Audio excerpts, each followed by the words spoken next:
Hello, everybody. Thank you for joining me live. Just going to wait for a couple of people to get here so I know that I'm talking to somebody. I wish I could see you just like on Romper Room. I would call you all out by name. I see you, Bobby, and you, Susie. For any of you that are old enough to have watched Romper Room and remember that, I certainly am. This is Liz Smith.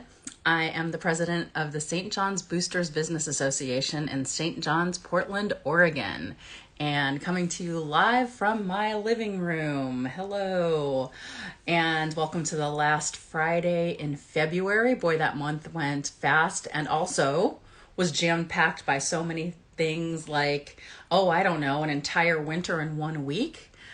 We didn't have our Instagram live last week because I was one of the people among many who had power and internet troubles and also no heat in my home. And so even though I had it back by Friday, I had to spend that day sort of catching up from the days when we didn't have it. And oh my goodness, did that affect everybody that I know in Portland, from personal just not having stuff personally to businesses having things, not only internet and power, but sometimes pipes freezing over.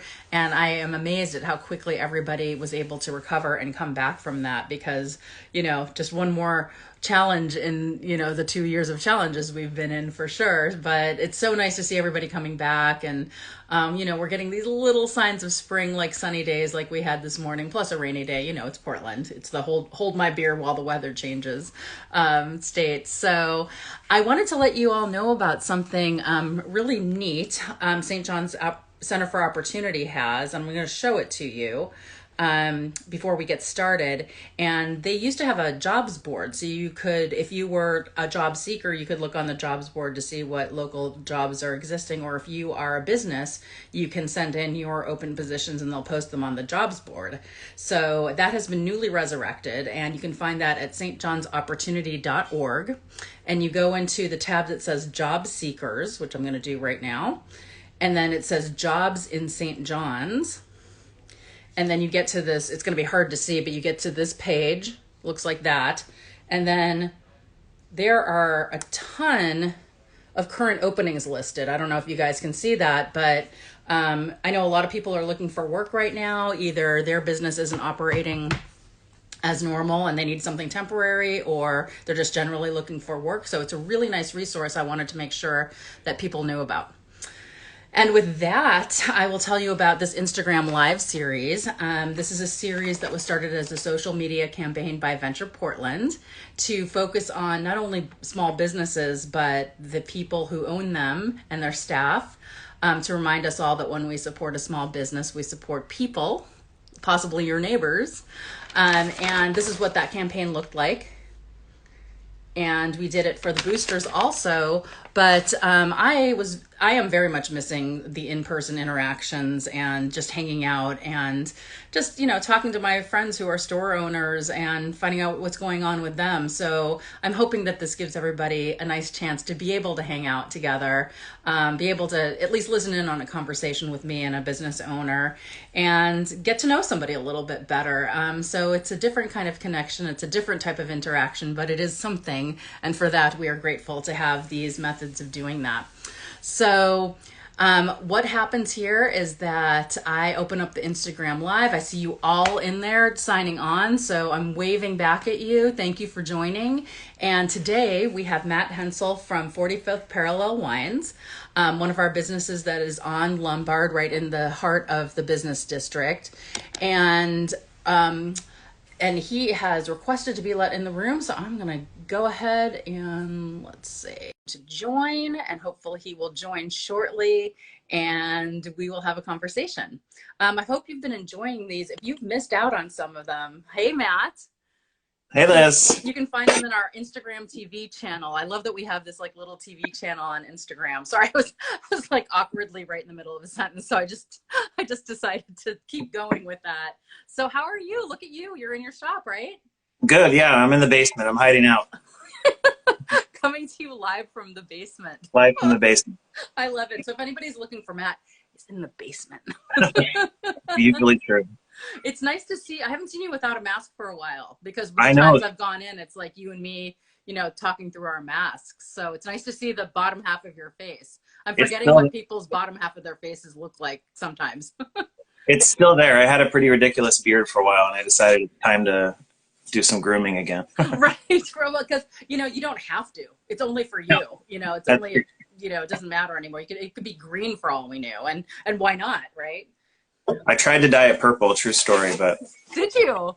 I did. I thought I And had enough gray in my beard to make it hold, but it didn't. So maybe yeah, we'll try again in a bit. I know about the gray hair saga.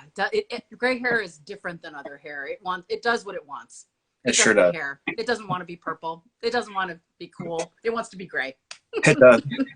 Gray But I is always cool. say to my husband, I have earned every single one of these gray hairs that are nicely covered up right now. But I've earned them, and they're there, and they are my trophies of doing what I do. I personally support gray hair for everybody. I do too. I know. I think a lot of people have gone naturally gray this year. They've just decided, you know what, I'm gonna own it, and then maybe they go to their salon, and get a really cool haircut, or get a little transition with the gray. I mean, yeah, Yeah. it's whatever goes, and nobody cares because we're not trying to be professional movie stars. We're not trying to show everything all perfect and buttoned up. We're just in our living rooms doing our thing, and it doesn't matter. That's what people want to see anyway. They Yeah. want to know that we're real people, and you and I are definitely real people. Real people with real problems. True story. I have seen you before. You are real. I am, as far as you know. um, so Matt, I feel like I was here when you opened, but because time is a construct I don't understand anymore, can you remind me of when exactly you opened? Yeah. I signed a lease almost exactly 4 years ago, I guess now. So 2017. 2017. Okay, that was 4 years ago, but that seems like 100 years ago, right? Yeah. It's bizarre. And what made you decide to open up a wine bar, in St. John's? Like what was that path like? Well, wine's kind of a strange thing. I mean, unlike a lot of other products, especially beverage products, beer being one of the big ones for Portland. Um, wine's a very specialty niche market. You can't have multiple wine shops or multiple wine bars in an area. Right. So it was something that had been in the back of my head, but I never really actually thought that I would own a wine shop. Huh. But you probably remember, and other people probably remember, Barrique Barrel around the corner, which was Right. small little wine shop for about 6 years, run by a wonderful woman named Lisa. Yeah. So one day Lisa posted on her Facebook page that she was deciding to finally move on to some other projects. She wanted to focus on some writing, and she had been successfully running that shop for 6 years. And for me, when I moved back to Portland in 2015, the fact that there was a wine shop at all in St. John's was kind of shocking. Like I was pretty excited about that. So the day that she announced that she was closing, I literally Googled, how do you write a business plan? That's great. And I started doing my homework and wrote a business plan and started shopping it around to some people that I trusted, and asked everybody I knew to shoot holes in it. Even sat down with Lisa. She was very kind to sit down and let me ask some questions just to kind of go over, this is what it would take. And yeah, I had been working in restaurants for quite a while and was kind of having some conflicting ideas about what I wanted to do with the future there, and just kind of decided to go for it. I had the background in wine already. Okay. There was nothing in North Portland. No wine shops, no wine bars. New Seasons has always done a great job sourcing wine, local wine, and I hope they continue to do that under their new ownership. I super support them. I support Green Zebra, but literally those are the only two games, 6 miles to I-5. There was nothing up here. So just kind of took a chance, and luckily it's worked. Well, I love the fact that, and I also love Green Zebra and New Seasons, and I love their wine selection, but that's not a social wine experience. Right. It's social if you bring it home and invite your friends over, but it's not a engaging with somebody, asking them about wine. And I think that's why maybe not anymore, but people have always felt like, wine is more pretentious than beer in some way because you have to have this knowledge. And then you go Yeah. to the store and you're intimidated because you're not like, do I go to the Rhone Valley or am I in Northern California? What's the difference? I don't know what this word means. Yeah. And so what I love about your place when you opened is just that conversation about like what are you pouring today, and then you tell about it in a very relatable, easy way to understand, and then people can then they can give you feedback. That's also Yeah. what they don't get at New Season so much, is somebody takes a bottle of wine home, and if they don't like it, maybe they never buy it again, but they never tell that person why they did or didn't like it. Yeah. Nobody at the grocery store remembers what you bought last week. Right. And they Their should. their database probably does and curates Right. their newsletter sales to you, but nobody remembers what you like, and that's the difference. I mean, I think there's a lot of changing happening in the wine market. Online sales are definitely going to continue to be a bigger and bigger thing, but at the end of the day, walking into a place and having a relationship with somebody who knows what you like, and can steer you towards different things, like that's something you can't get anywhere except for a wine shop. And you're right about, wine labels don't do themselves any favors. They're very complicated. Yes. And I mean, I did not come from a wine background at all, and it took me years before I even started to feel like I belonged in this world.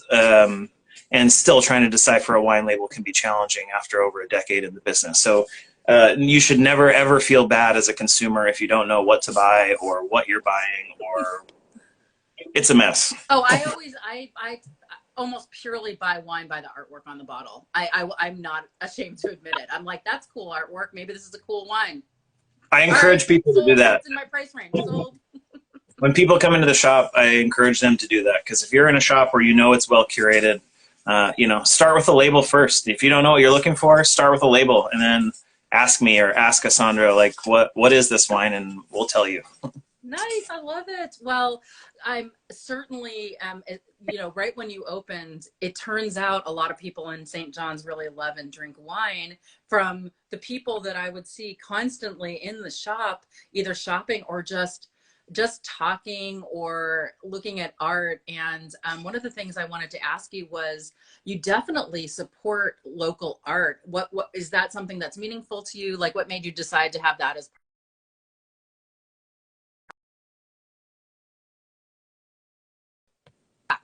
Oh, there you go. Yeah. I don't know. That's always been, well, I guess, first of all, local and community focus is very important in everything that we do. And we have a lot of talented artists in St. John's. So it was kind of a natural thing to highlight them, but that's always been kind of an interest of mine, small local artists. Back in Eastern Oregon, where I grew up, my friends and I used to run music venues.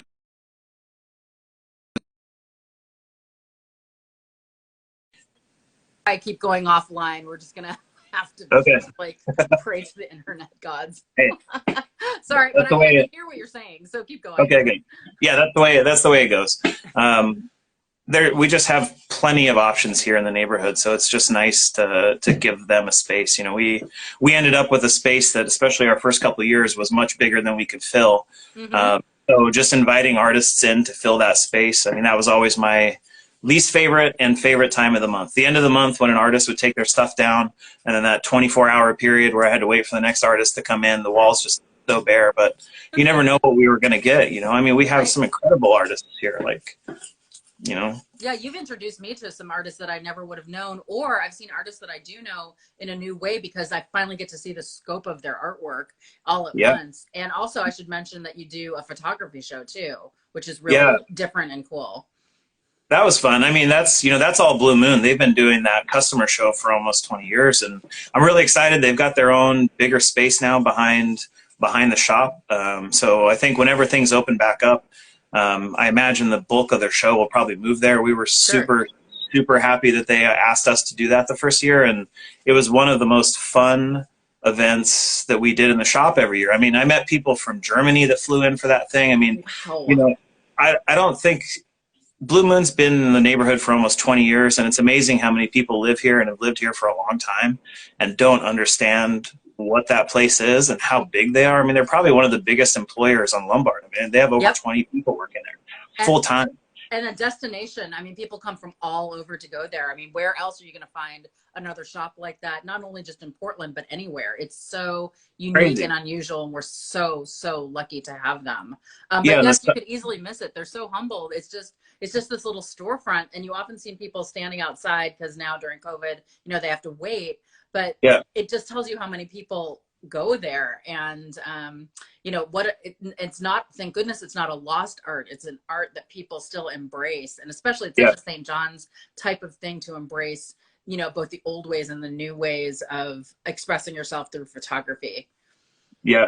And the summertime, I mean, you see people like late 19th century, early 20th century like the birth of photography, and people are walking around with these like vintage cameras, and like that happens in our neighborhood because Blue Moon's there. So, Yeah. anyways, awesome. Well, That was a fun event. and even if Blue Moon, does move their operations over to their own place, one of the things I really also love about your shop is that you open that space to community events. So I've been to like Roosevelt fundraising events there. We had our own book club there for a while.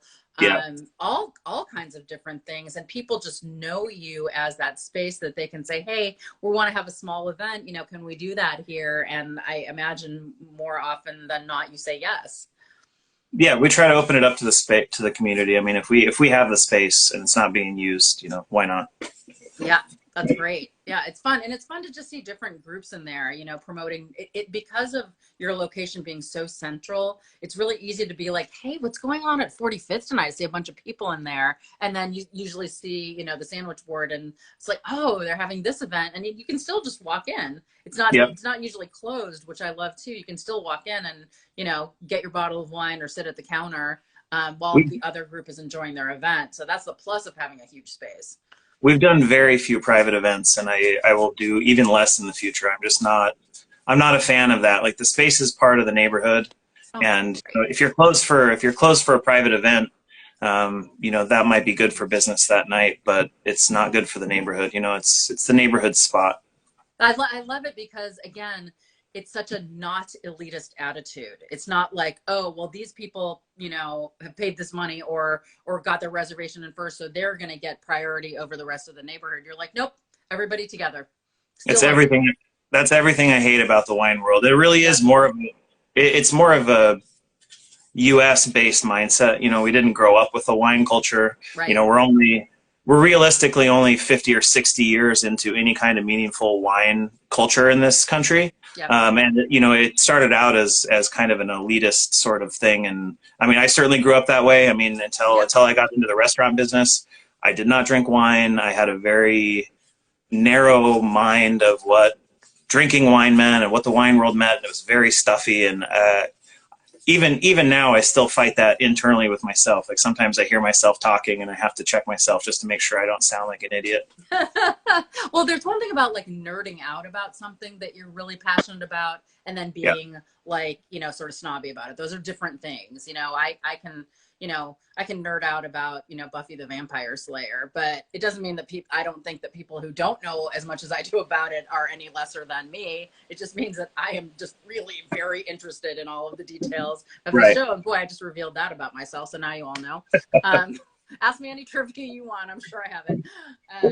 Yeah, I like that. So, okay, so now we talked about how, you have this really approachable selection, you curate it in a really good way, and you promote local businesses. And then we get COVID by community space, by everybody walking in. So now what Yeah. does that look like for you?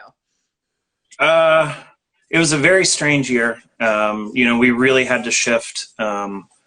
We're lucky that we have two sides to the business. We have the retail portion and the bar portion. So we had options. We lost half of what we do, but we didn't have to change what we do, Okay. and I really feel for businesses that had to kind of almost reinvent themselves. It certainly had to push us into different directions, getting our website up and running. We did delivery for a while, and then we Yep. did online ordering with no contact pickup, and that it was good to push in that direction, but it's certainly been a challenge. I mean, it's a different business when you're retail only. And luckily, you know, this has been a space that I can kind of shut down and run by myself. I've been very, very intentional to grow slowly to make sure that I didn't overextend, and I think that really paid off this year. But going back to community, I mean, that was the biggest thing for us. Like the number of people that it's not, especially in early summer, it was not comfortable to go out. You know, people didn't know what was safe, and the number of people that like went out of their way to come to our shop, you know, because they wanted to make sure we were still going to be there. Mm-hmm. That was huge. You know, like, and I think talking to a lot of other people in the city, you know, I think that was one of the things that really made this year not nearly as hard for us as it has been for other people. I mean, you know, we have a lot of people that are really dedicated to our spot and wanted to make sure that we made it through that. And definitely felt that support this year. So we're looking forward to pouring drinks again. We're still not doing that for a little while. I want to see things looking a little bit better before we take that leap. But I'm looking forward to actually getting to talk to people again, you know, more than just the 2-minute check-in. How are you? Anything new in your world? No, me either. Right. You know, like, Even if it's a conversation, you know, they say on Seinfeld's a show about nothing, you know, even if it's a conversation about nothing, it's just that connection. It's just being able to like look someone in the eyes and be like, I see you. Like, it's nice to see you. That's such a phrase that I'll never take for granted again. It's nice to see you. Like, it is nice to see people and just be able to sit sitting next to someone at a bar. Like, I miss that. A stranger even just saying like, hello, this is, you know, how do you live in St. John's? You know, that kind of stuff. You always meet people here. Sure. But I do love the fact that you are able to still offer kind of the 45th parallel experience through so I know that you did flowers for a little while, you do the Dos Hermanos bread, so you can kind of get your stuff and take it home and still have a little bit of a full experience versus just one bottle of wine, right? Yeah, absolutely. I mean, we've always had a little pantry section, and we've really focused on expanding that quite a bit this year. That was kind of in the plans anyways. The wine shop is finally getting to the point where I have enough wine on the shelf that I'm comfortable with that. And so planning to push into the pantry was in the works anyway. So it just kind of worked out that way that it's been helpful. But Dos Hermanos, we still get that every Tuesday and Friday. I mean, awesome local bakery. I love Sparrow, you know. Yep. We're happy to have Sparrow back. Also a Portland bakery that, you know, left for Bend and came back. They do great stuff, but you know, the Dos Hermanos guys went to school up here. They're so great. Their baked goods are great, so we're happy to bring them in. And then the flowers from Ariel, who lives in the neighborhood, Small Yard Flowers. She grows most of those herself in her little micro garden here in St. John's, and her stuff is beautiful. So we're happy to have a space for her to sell her stuff. You guys are really great about who you pick. I remember when you were the first ones, I think, carrying Cultured Kindness vegan cheeses. And actually, I think some people might not know this. So I often just go to your shop to get a Cultured Kindness cheese, a loaf of bread, and a non-alcoholic drink, because you have these like amazing Japanese sodas that I'm like, oh, I cannot get enough of that plum soda, as you know. So it is a true market. It's not, because when you hear wine shop, you think it's wine centered, which it is, but there's so much more. Yeah. I'm a big fan of drinking, and not just alcohol. Like, I just really enjoy beverages, all kinds of beverages. Me too. So, you know, if I could triple the size of our non-alcoholic section, I would. I just don't have enough refrigerator space. But there's some fun stuff in there. Yeah. Well, speaking of beverages and like going around the neighborhood, so what are some of the places that you guys like to go when you're just being just you and not the shop owner and just hanging out? Yeah. I mean, the downtown neighborhood is awesome. Like, everybody, there's too many options to name. I know.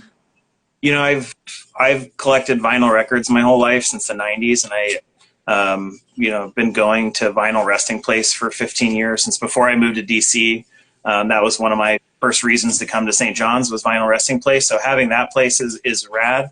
And now that we've also added Final Form, and Revolution Books are doing vinyl also. Yep. And not to mention one of the founders of Discogs, which is like one of the biggest online trading sources for vinyl records, is from North Portland. It makes St. John's kind of a cool little tucked away place for vinyl enthusiasts.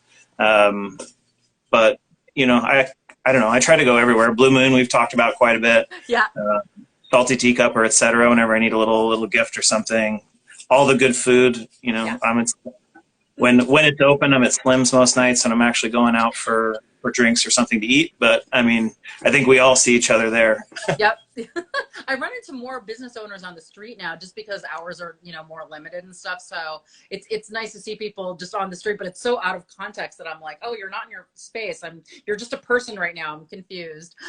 This last year, working a Monday through Friday and being off work by 6, like I still, for the first couple months of COVID, as crazy as it was, I just couldn't get over the fact that I was free at 6 o'clock. Like I got to see a sunset. It was pretty rad. Not just the end of the light peeking in through your window through Yeah. a glass of rosé, right? Yeah. Um, Unfortunately, I got used to that, so I plan on trying to protect that a little bit more when things open back up. Yeah, I mean, we don't know what this summer is going to look like, but hopefully it'll look like some kind of opening. People are starting to get the vaccine. I feel hopeful. And even on a day when I just see sun, I feel so different than I felt in the last couple of months. I'm like, oh, makes me want to walk around and just, be around in whatever capacity that I can. And I haven't felt that way in a while. So, Yeah, it's a winter slow winter crawl. doesn't usually get me down, but this year, every day that sun comes out, it's pretty awesome, and it's that time of year where we'll start seeing it more and more. So I remember asking you about so I know that some businesses had a slow January, February, just coming off of the holidays. But I remember you telling me that you plan for that every year anyway. Like yeah, just from the cycle of business that those are not typically busy months. So it sounds like you're yeah, not super worried about it.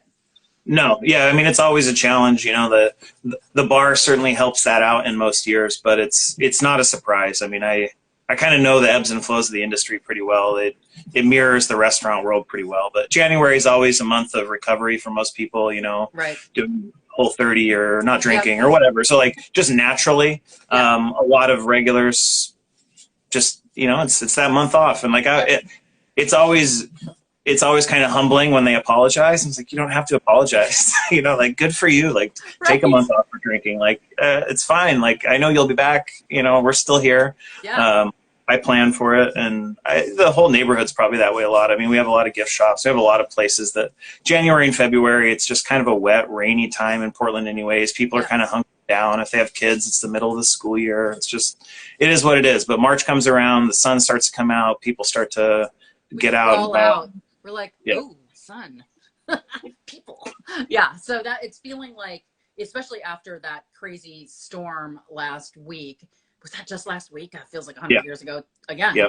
And just after that, it just feels like, okay, hey, I woke up, I have heat, I have sun, I can walk without slipping and falling down. I am grateful. It's like this year has been the test of like, oh, let's see how grateful you can be for the basic things, right? And that seemed like the final. I don't know if it was the final. I won't say that, but the final, like icing on the cake for like, yep, okay, basic things, grateful, and we will come back from this. Yeah. I wanted to ask you too. Have you seen a lot of like new customers, like new people moving into the neighborhood at all and coming by, or is it mostly your Oh yeah. like favorites? Or No, it's been nonstop since September. I mean, I'm almost daily. Almost daily, I meet somebody that just moved to the neighborhood, and not exaggerating, like truly. It's crazy. I mean, not just new homeowners, but there's apartments coming in, and I really haven't wrapped my mind around it, and I probably won't until the bar opens back up and I can actually start talking to people and meeting people. I know most people that come through by name eventually, but I mean, we have people that have joined our wine club in the last 6 months that I've never seen their face. Like I've only seen their eyes, and wow. for me, that's a very strange feeling because even if I don't know somebody's name, if they've been in once, I know their face. Right. Probably remember what they bought. So now to have a huge chunk of people that I now, I kind of know them. I've had conversations with them at the register, but I've never seen their face, and I've never had more than like short little small talk. So that's been a very strange thing to experience for me. But I've had a feeling that a lot of people are moving here, just, talking to some of our local realtors and stuff and how busy they are. And also yeah, because St. John's being a little bit more separate and a little bit closer to nature, it seems to be what people are gravitating towards, not yeah, not the condensed downtown experience, more of the small village spread out, and that's what I'm kind of hoping will bring some people to St. John's this summer, is doing that little staycation of, well, I live in Portland, but I'm going to drive out to Sauvie Island. But wait, there's this neat little village I can stop at and get lunch and maybe some gifts on my way to Sauvie or on my way back, or maybe I'm going to hit up Smith and Bybee, Lakes, or whatever that is. It's that small town feel that we have here, and there's a couple that moved to the neighborhood in probably June-ish of last year. And they came in quite a bit when the bar was open last summer, and I got to know them kind of well. I won't name their names or put it out there, but like I just saw them at the end of last week, and they were mentioning, they talked many times about how much they love the kind of small town feel of here, but they just couldn't believe it during the snowstorm because they didn't have a shovel. So I went down to Ace Hardware, and the shovel was $30, but they only had $28, and Ace was just like, take it. The lights were off. They were cash only, but, it was a neighborhood thing. They wanted to be there for a service. And then on that same walk, they said they went into 7-Eleven, and the card reader wasn't working for some reason. And the guy at 7-Eleven was just like, just take your stuff. We trust you. Come back. And they were like, where do I live? Is this neighborhood real? And, that really is the kind of business district vibe that we have here. I think it is very community, small business focused, That's kind of the hook that gets you. It's like, wait a minute, I'm in Portland. However, I feel like I'm in this small town, like, in the Midwest or something, with that vibe. People are so trusting and so willing to like help you navigate, you need this, let me help you get there, or let me point you here, and then I think people get surprised at like the quality of businesses we have here too, like what you can buy, and it's really just as good as what you can get downtown, if not better. And we have that very old school, as you said, like Blue Moon Camera, all of the vinyl shops. We definitely have that feeling of preserving history, and that I think is unique too. And I've heard it said, I'm not sure where, that St. John's is one of the last true Portland feeling neighborhoods, and that's something I want to fiercely hang on to, because it does feel like that, and that's why I want to live here. Yeah, I feel that way a lot.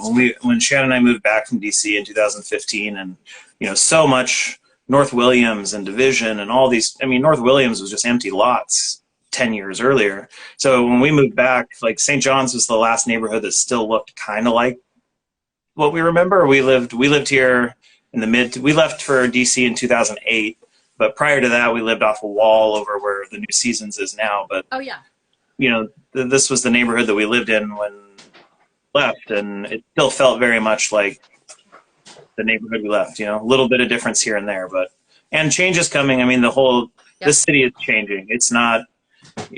I can remember fondly the Portland of the '90s that I spent my youth driving up to get out of rural Eastern Oregon. Those days are gone. There's still things that I can hold on to from that day, but it is what it is. Here we are. So it's just like you said, it's how do we protect that small town energy?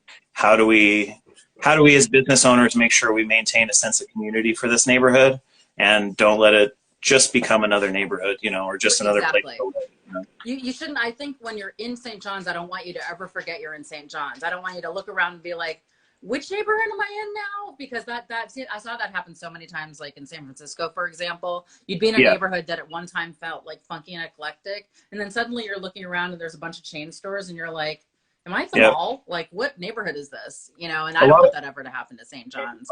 A lot of our business owners still live in the neighborhood, or they live in North Portland, or they live close, and they're involved in neighborhood association or SJCO. They're like, we're a very community-focused neighborhood. People are very involved, and I appreciate and value that. Well, speaking of involvement, I'm going to give you a shout out. So if you see all of the beautiful lights every holiday season going up and down the main corridor of the business district, that's thanks to this guy who manages all of that and is oftentimes like out checking out the lights, working with the lighting company, totally behind the scenes, like never calling attention to yourself, but I'm calling attention to you because we're so grateful. And especially this year, I swear those lights just gave people hope and cheer when we so needed hope and cheer. So I appreciate it.